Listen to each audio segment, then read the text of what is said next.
Welcome. My name is Richard Hosnett, and my goal is to help you live more of a wisdom-inspired life. In this in-depth wisdom series, I'm sharing with you bits of wisdom from Paramahansa Yogananda, a God-realized enlightened avatar, founder of the Self-Realization Fellowship, and my beloved guru. Now, I not only share bits of wisdom, but I also then go into how you can start living these bits of wisdom with very specific recommendations for your consideration. Okay, so let's get into today's wisdom. This Yogananda quote also is on the subject of the soul and really kind of like a definition, one of the definitions of the soul. I focus on this because the soul is probably is the most spiritually advanced essence in our bodies. And as such, it is critical to living a wisdom-inspired life. And looked at one way, one of the things that we need to do on our spiritual journey is let go of the ego so that the soul can be the primary guidance system in our lives. And when we do that, we greatly accelerate our opportunity to live a wisdom-inspired life and ultimately to achieve enlightenment. So let's look at a definition from Yogananda on the soul. Man's true nature is the soul, a ray of spirit.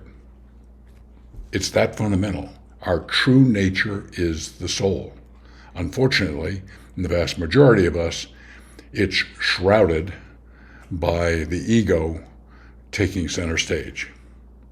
As God is ever existing, ever conscious, and ever new bliss, so the soul, by encasement in the body, is individualized, ever existing, ever conscious, ever new bliss.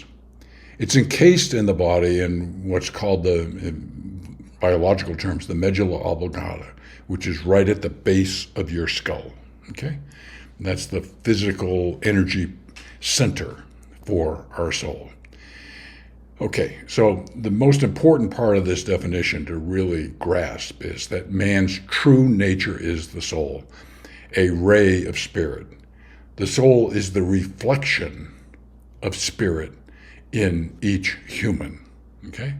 It's not the actual God, just like when you look at the moon on as a reflection in a lake at night, the reflection is not the same as the moon itself.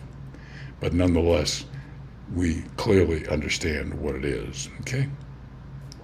So what I've talked about here is the definition of a soul from a spiritual or wisdom perspective. There's other perspectives that people look at the soul, and the concept of the soul varies widely on philosophical, religious, and cultural context. So let's take a look at some of those.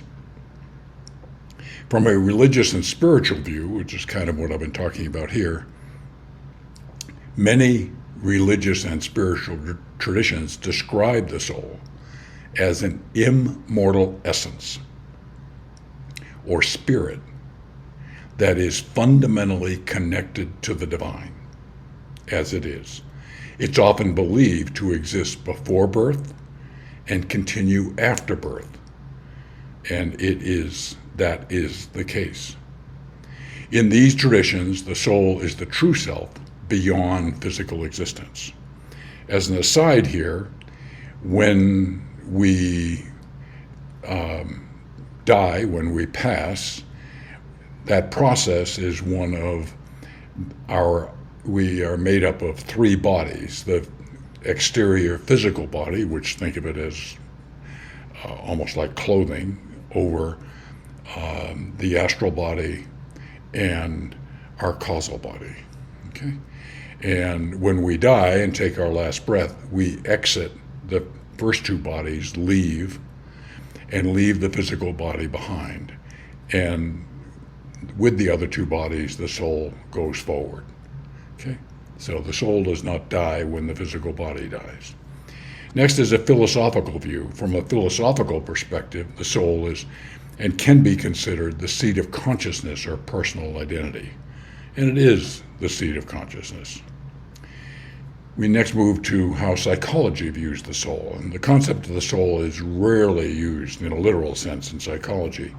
However, some metaphorically refer to the soul as the deepest and most authentic part of the self, incorporating one's feelings, desires, and personal identity, and so much more, by the way. And lastly, we have the scientific view of the soul. And the concept of the soul is not generally recognized, as it's not tangible or measurable by scientific measurements. And I always find this science kind of curious about this, because if science can't measure it, it therefore doesn't exist. It only means that we don't have the instruments and the development to be able to see these things. When we develop, for example, etheric vision, the ability to see the astral body, we will see the seat of the soul and the various energy centers, otherwise known as chakras, and a whole lot more happens here. So that's perspective on the soul from a number of different perspectives. And again, Yogananda's definition, man's true nature is the soul. They could kind of stop right there. A ray of spirit. As God is ever existing, ever conscious, and ever new bliss, so the soul, by encasement in the body, is individualized, ever existing, ever conscious, and ever new bliss. Pretty nice, huh? Well, as always, I greatly appreciate you listening to this episode, and I look forward to connecting with you again soon.